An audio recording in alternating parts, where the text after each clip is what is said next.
요즘 우리나라 보수 인사들이 윤석열 퇴진을 계속 요구하고 있습니다. 이석연 전 법제처장, 이명박 정부 때 법제처장을 지낸 분이죠. 이분은 대표적인 헌법학자인데 이분께서 임기 단축 개헌을 하는 게 맞다라는 이야기를 했습니다. 사실상 물러나야 된다 이런 이야기를 했고요. 대표적인 보수 논객이라고 할 수 있는 정규재 씨도 본인 스스로 물러나는 게 제일 좋다 이런 이야기를 했습니다. 오늘 아침에 이석연 전 법제처장이 CBS에 나왔습니다. 그래서 여기에서 여러 가지 이야기를 했는데 대통령이 가장 명예롭게 물러나는 것은 임기를 1년 단축하고 스스로 헌법 개정안을 발의해서 본인이 명예롭게 물러나는 것이다 라는 이야기를 했습니다. 그러니까 굉장히 순한 이야기죠. 탄핵이라는 말을 입에 꺼내지는 않았습니다. 그러나 임기 단축을 이야기한 것입니다. 그러니까 본인 대통령 스스로 헌법 개정안을 내놔라. 그 말은 너 스스로 물러나야 된다. 그 퇴로를 열어준 것이라고 할 수 있겠죠. 지금 보수 인사들이 어떻게 하면 윤석열이도 또 두 번째 탄핵이 되는 보수 대통령이 되지 않도록 하기 위해서 여러 가지 방안을 내놓고 있는 것 같습니다. 그 중에 하나가 이석연 전 법제처장의 임기 1년 단축안이 아닌가 싶습니다. 물론 민주당은 지금 임기 2년 단축안을 그 2년을 단축하는 개헌안에 대해서 김용민 의원이라든가 이런 분들이 추진을 하고 있고, 물론 조국혁신당은 이미 탄핵안, 그 초안을 발표를 한 상태입니다. 그러다 보니까 이제 보수 인사들도 마음이 좀 급해진 거죠. 그래서 대통령 스스로 개헌안을 발의를 하는 게 좋겠다라는 이야기를 하고 있는 겁니다. 대통령 스스로 개헌안을 발의하고 남은 임기 1년 반 동안 중립내강, 그러니까 1년을 단축하게 되면 이제 1년 반이 남게 되죠. 그동안에도 중립내강을 구성을 해서 열심히 소신껏 일할 수 있도록 해야 한다. 중립내각이 뭡니까? 이제 윤석열 마음대로 내각을 정할 수 없는 것이죠. 그러나 윤석열이가 이것을 받을 가능성은 0%다. 그러니까 이석연 전 법제처장이 아무리 이렇게 이야기를 한다 하더라도 임기 하루도 단축되는 것을 윤석열은 싫어한다. 왜냐? 권력의 자리고 지금 왕의 자리에 앉아있기 때문에 그렇습니다. 이분은 헌법학자이기 때문에 이런 합리적인 방안을, 보수 진영의 합리적인 방안을 나름대로 내놓긴 했는데 윤석열, 김건희 정권은 이것을 받아들일 가능성이 하나도 없다는 점에서 이석연 보수 원로의 이런 조언도 어떻게 보면 공허한 메아리가 되지 않을까 싶습니다. 지금 민주당은 2026년 지방선거 때 대통령을 같이 뽑자. 지금 그런 이야기거든요. 그러면 1년 반을 단축하는 것이고, 지금 이석연 헌법학자가 이야기한 것은 1년만 단축하고 대통령이 개헌안을 발의해서 개헌을 한 대통령, 헌법을 고친 대통령으로 남는 것이 좋겠다. 그러면 결국 7공화국을 연 사람이 윤석열이가 되겠죠. 근데 윤석열이가 이런 일을 할 수 있을까요? 국가에 도움이 되는 일이라고는 아예 할 줄도 모르고 할 생각도 없는 사람인 것이죠. 하여튼 이석연 법제처장의 안이 보수 진영에서는 나름 합리적인 안이다. 탄핵 당해가지고 두 번째로 끌려나가는 보수 진영의 대통령이 되지 않기를 바라는 충정에서 말을 한 것 같은데 윤석열이가 그 말을 들을 리가 없죠. 그러면 탄핵이 가장 빠른 길입니다. 민주당이 임기 2년 단축을 내놓은 것은 반드시 임기 2년 단축을 개헌을 통해서만 하겠다 이 말은 아닌 겁니다. 그것은 겉으로 내세우는 것이고 결국 너 이거 안 받을 거니까 그러면 탄핵으로 가는 게 맞겠다. 그래서 탄핵을 시키겠다는 의지로 해석을 하는 게 맞습니다. 그러니까 결국은 지금 다들 개헌안, 보수 쪽에서도 원로들이나 이런 분들은 개헌을 해가지고 네 임기를 좀 단축하자 이거고, 민주당 역시 개헌을 통해서 임기 단축을 하자 이 이야기인데, 이 이야기는 어떻게 보면 탄핵에 대한 빌드업이다. 보수 쪽에서는 탄핵에 대한 두려움 때문에 이런 방안이라도 내놓고 있는 것이다. 이렇게 봐야 할 것입니다. 지금 윤석열이의 그 탄핵 사유는 차고 넘치지 않습니까? 특히 공천 개입 문제. 우리가 육성으로 들었지 않습니까? 김영선이 해주라고 했다. 근데 당에서 말이 많네. 이 육성은 여러분 수백 번, 수천 번도 들으셨을 거고요. 이에 대해서 친윤 쪽에서는 아니 대통령 당선인 시절에 그랬는데 그게 무슨 어떻게 공천 개입이 되느냐, 대통령의 공천 개입이 되느냐라고 이야기를 해왔었습니다. 그러나 이석연 전 법제처장은 명백한 탄핵 사유다라고 이야기를 했습니다. 당선자 시절이었으니까 문제가 없다고 말하는 것은 어불성설이라고 헌법학자가 이야기를 하고 있는 겁니다. 이석연 처장이 그랬어요. 대통령 당선자 신분이라는 것은 헌법에 이미 규정돼 있다. 헌법상의 신분이다. 그만큼 대통령 당선자의 지위는 매우 중요한 것이다 라고 지적을 합니다. 그러면서 당선되고 나면 곧바로 경호가 시작이 되고 또 바로 많은 예산이 투자가 되고 내각을 구성할 수 있는 힘을 가진 자리이기 때문에 대통령 당선자라는 신분은 어떤 자리보다 더 권한이, 권력이 센 자리이기 때문에 당선자 시절에 공천 개입을 한 것이 문제가 되지 않는다고 하는 것은 어불성설이라는 것이죠. 이미 그것 자체가 탄핵 사유라는 겁니다. 이것은 바로 보수 원로인 이석연 전 처장이 한 말입니다. 그러니까 그쪽에서는 지금 보수 진영에서는 윤석열이 탄핵은 기정사실이고 그러면 탄핵이 안 되는 방법이 뭐냐. 그것은 스스로 헌법 개헌을 발의해서 자기 임기를 스스로 조금 단축하는 거. 이 안이 바로 윤석열이가 명예롭게 퇴진하는 길이라는 가이드라인을 제시하고 있는 것입니다. 물론 윤석열이는 절대 이것을 듣지 않고 탄핵을 통해서 국민들에 의해서 갈갈이 찢기고 그래서 결국은 물러나게 되겠지만 이 인간은 헌법 개정? 아이고, 그 절대 안 합니다. 그리고 김건희 특검에 대해서도 이 처장이 오늘 아침에 뭐 이야기를 한 상당히 긴 시간 동안 인터뷰를 하더라고요. 저도 그걸 다 들었는데 김건희 특검법과 관련해서 이게 국민의힘에서는 지금 김건희 특검법을 받으면 탄핵의 문을 열어주는 것이다 라고 규정을 하고 그래서 반대한다 이렇게 이야기를 하고 있는데 이 처장은 그렇게 보지 않았습니다. 이미 지은 죄를 수사해서 거기에 상응한 처분을 하고 억울한 것은 풀어주자고 하는 것이다. 그러니까 김건희도 억울할 수 있다. 그런 이야기인 거예요. 풀어주자고 하는 것이다. 그러니까 김건희 특검은 반드시 받아들여야 된다. 그것이 국민의힘도 살고 대통령도 사는 길이라고 이야기를 합니다. 그러니까 김건희가 지은 죄가 하늘을 덮을 만큼 너무 많기 때문에 여기에서 김건희를 끊어내야 한다는 이야기이기도 할 겁니다. 그런데 김건희를 윤석열이가 끊어낼 수 있습니까? 지금 사실상 통치자 대통령은 김건희고 윤석열은 거기에 기생해서 빌부터 먹고 사는 영부남에 불과한데 김건희 특검법을 받을 수는 없겠죠. 윤석열이는 끊임없이 거부하게 될 것이고 국민의힘에 좀 정신 차린 국회의원들이 좀 있어서 찬성을 해주면 김건희 특검법은 재의결해서 통과가 될 수도 있을 겁니다. 그러나 현재로서는 난망한 상황이죠. 지금 우리 대한민국은 심리적 내전 상태에 있다라고 이 처장은 진단하기도 했습니다. 그러면서 이전에 조선일보에다가 지난달 28일에 기고한 그 이석연 전 처장의 글도 그 컬럼도 화제가 됐었는데 대통령이 직책을 제대로 수행하지 못해서 국가적 혼란과 현격한 민심 위반 사태를 야기한 때는 임기 중이라도 그 진퇴를 명백해야 된다라고 썼습니다. 그 말은 너 물러나야 된다. 근데 명예롭게 물러나는 길은 개헌밖에 없다. 그러지 않으면 너는 탄핵당해서 두 번째 쫓겨나는 대통령이 될 것이다. 라고 이분들이 걱정을 하고 있는 겁니다.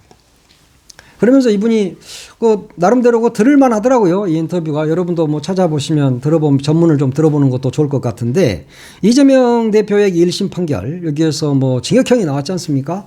여기에 대해서도 항복한 장수는 두 번 죽이지 않는다고 했다.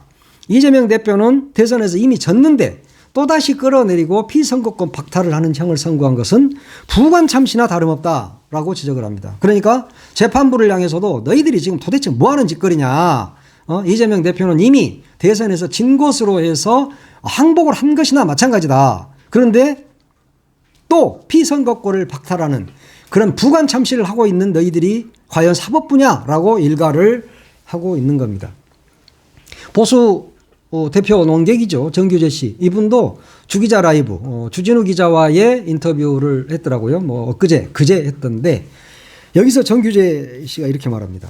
무엇을 해보겠다는 것도 없고 하고 싶다는 것도 전혀 없는 대통령이다. 대통령으로서 대한민국을 어떻게 만들겠다는 그런 비전 제시가 하나도 없다. 그러니까 본인이 물러나 주는 게 제일 좋다라고 이야기를 합니다. 그러면서 또 김건희에 대해서는 어느 절로 들어가는 게 좋겠다. 그런 이야기를 했어요. 물론 이 전두환이가 옛날에 백담사로 들어간 적이 있죠. 지금도 가면 뭐 거기가 무슨 뭐 기념관이나 되느냐 그따위 꾸며놓고 그랬던데 그게 무슨 뭐 전두환이가 가서 거기서 며칠 산 것이 그게 무슨 뭐 기념할 일입니까 그게? 그런 것도 싹 다 불사질러서 없애야지. 근데 뭐 그건 그렇고 하여튼 김건희도 어느 절로 좀 들어가야 된다 이런 이야기를 했던데 명태균이도 그런 말을 했지 않습니까? 김건희에 대해서 수덕사라도 들어가야 된다. 수덕사가 뭡니까? 우리 여자 스님들이 기거하는 곳이에요. 그러니까 비구니 스님들이 계시는 곳인데 그쪽으로라도 얘를 쫓아야 된다라는 이야기를 명태균이도 했는데 우리 정규재 씨도 그 말씀을 하시더라고요. 어느 절로 들어가든가 해서 좀 사회에서 격리돼야 된다 그런 이야기를 했습니다. 그런데 지금 윤석열 대통령의 지지율이 막 올랐다고 난리거든요. 뭐 20 몇 프로 막 해갖고 올랐다 이런 이야기 하던데 그 오른 이유가 여러 가지 없어. 하여튼 단 한 가지야. 그게 뭔지 알아요? 김건희가 요즘 얼굴이 안 보이잖아. 김건희가. 그래서 약간 올라간 겁니다. 약간. 김건희가 안 보여. 근데 김건희가 또 올해까지만 집거를 하고 내년부터는 나온다는 보도가 슬슬 나오고 있습니다. 김건희는 절대 집에 앉아 있을 사람이 아닙니다. 센터 본능. 그래서 항상 자기가 대통령인 줄 알고 가운데 쓰고 외교에 어디 외국 나가도 자기가 대통령이 있어야 될 자리에 쓰는 사람이 김건희잖아요. 그런데 김건희가 수독사로 가겠습니까? 안 갈 겁니다. 안 가고 결국은 감옥으로 먼저 갈 거다. 감옥으로. 많은 이 보수 쪽에서는 야 수독사나 이런 뭐 그 절로 좀 갔으면 좋겠다 이러는데 그것은 그들의 바람이죠. 그들의 바람입니다. 왜냐? 2번 탄핵 당하고 싶지 않거든. 보수 쪽에서. 그러면 김건희가 좀 찌그러져 있으면 좋겠는데 저렇게 나대니까 사주팔자가 나대는 팔자인가 봐. 사주팔자 보고 막 이러는 거 엄청 좋아하잖아요. 김건희.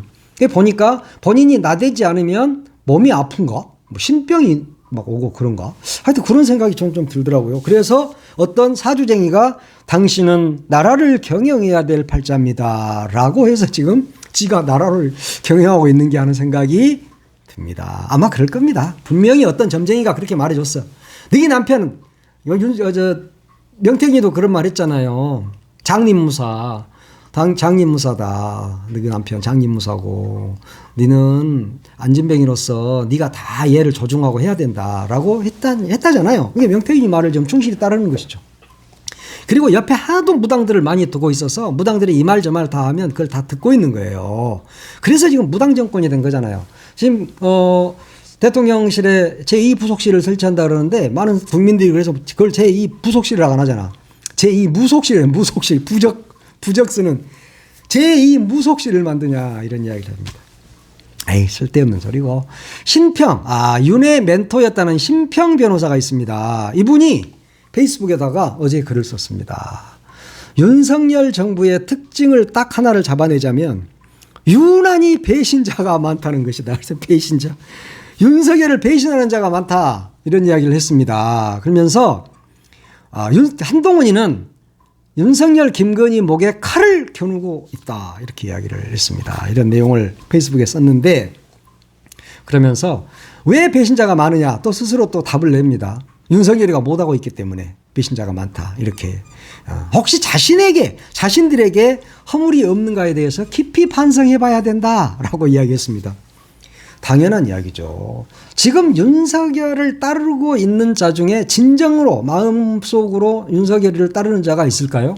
이미 난파선입니다. 윤석열 정권은. 이 난파선에서 언제 뛰어내릴 것인가만 생각하고 있습니다.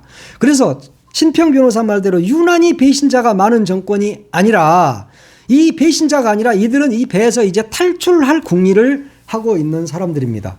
이 사람들의 판단이 맞겠죠. 윤석열이와 함께 가봤자 남는 건 뭡니까? 감옥행이에요. 함께 국정을 농단한 죄 그것이 추가가 되지 않겠습니까? 네.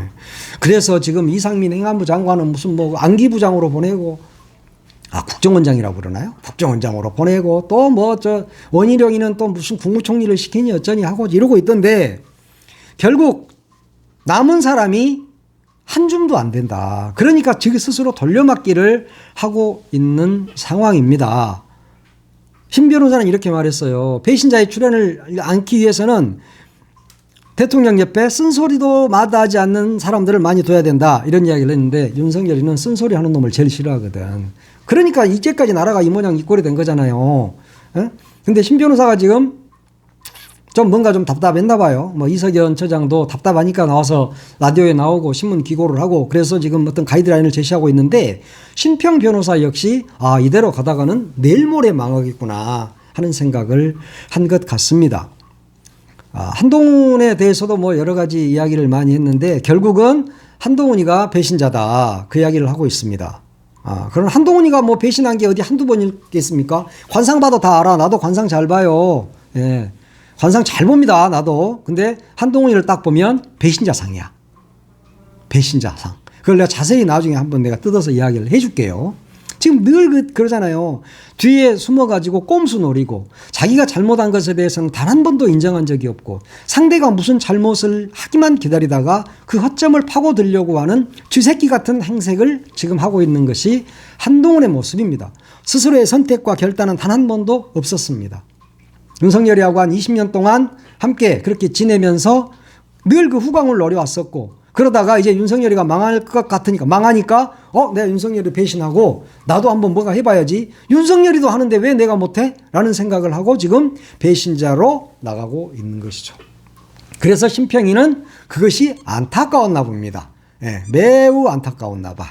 그래서 지금 이렇게 배신자가 이 정권에서는 많다 이런 이야기를 하고 있습니다.